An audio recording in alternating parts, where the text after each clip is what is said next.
après votre entretien avec le président Babangida, nous nous permettons de vous prendre au vif pour vous poser 2 ou 3 questions si vous le voulez bien. Eh bien, Monsieur le Premier ministre, les Guinéens ont suivi votre interview sur RFI où vous avez indiqué que vos relations avec le chef de l'État sont des relations de confiance. Malgré cette affirmation, on ne peut plus clair, certains pensent toujours que vous avez des difficultés à former votre gouvernement. Pour la RTG, pouvez-vous nous en dire un mot? Oui, je me dirais que ce que j'ai déjà dit sur RFI, parce que c'est cela la réalité. Avec le président, j'ai une relation de confiance. Avec les syndicats, j'ai la même relation de confiance. Et tout cela, c'est dans le creuset des accords qui ont été signés entre eux et le chef de l'État, à travers les institutions républicaines. Je le dis et je le répète, il n'y a aucun nuage, le président me donne les coudées franches. Ceux qui en doutent ont déjà vu la structure qui est sortie, et dans quelques jours, ils verront que le gouvernement sera composé, et bel et bien composé. Donc ce n'est pas la peine de trop spéculer là-dessus. Ce qu'il faut attendre, c'est la formation du gouvernement qui se fera dans les jours à venir.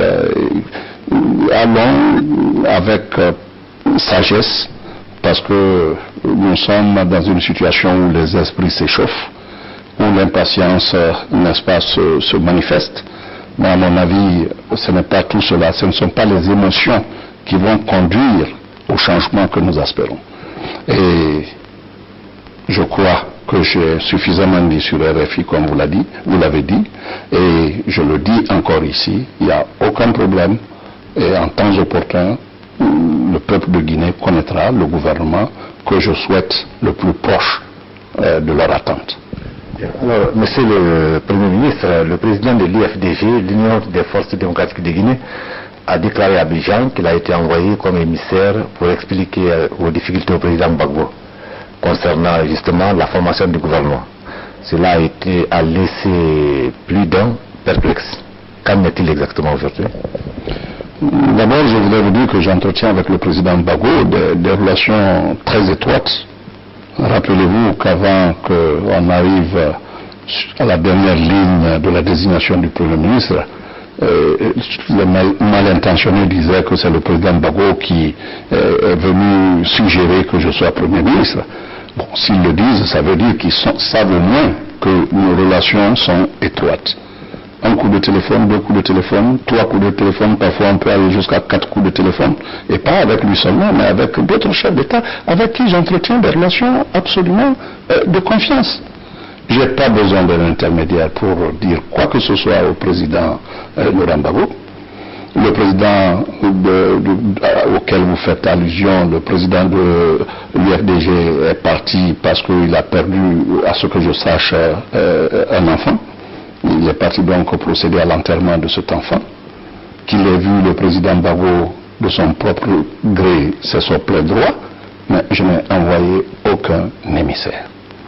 Je ne peux pas encore plus envoyer un émissaire et dans l'intervalle déclarer publiquement que je n'ai aucun problème dans la formation du gouvernement. Vous comprendrez bien que je ne m'enfermerai pas dans une contradiction aussi ridicule. Je souhaite que les acteurs s'apaisent et qu'on n'utilise pas d'artifice pour suggérer ce qui n'est pas suggérable, c'est-à-dire voir des problèmes là où il n'y en a pas. C'est pour quelle intention, je ne sais pas. Pourquoi les gens veulent que j'ai des problèmes avec le président? Est-ce que c'est cela qui va faire, n'est-ce pas, avancer le pays? Je ne crois pas. Je crois que dans la sérénité, dans l'acceptation, parce qu'après tout, je suis venu après un accord. Si l'accord a existé en amont de mon arrivée, ça veut dire que les différentes parties s'étaient déjà entendues. Et c'est cette sagesse profonde qui a tiré notre pays, n'est-ce pas, du péril. C'est cela qu'il faut continuer. Au lieu de faire, n'est-ce pas, d'avoir des attitudes ou d'avoir des démarches qui font suggérer que tout est en train, n'est-ce pas, d'être bloqué. Rien n'est bloqué. Je le dis et je le répète. Et M. Bamamadou n'a pas été du tout mon émissaire auprès du président Bagbo.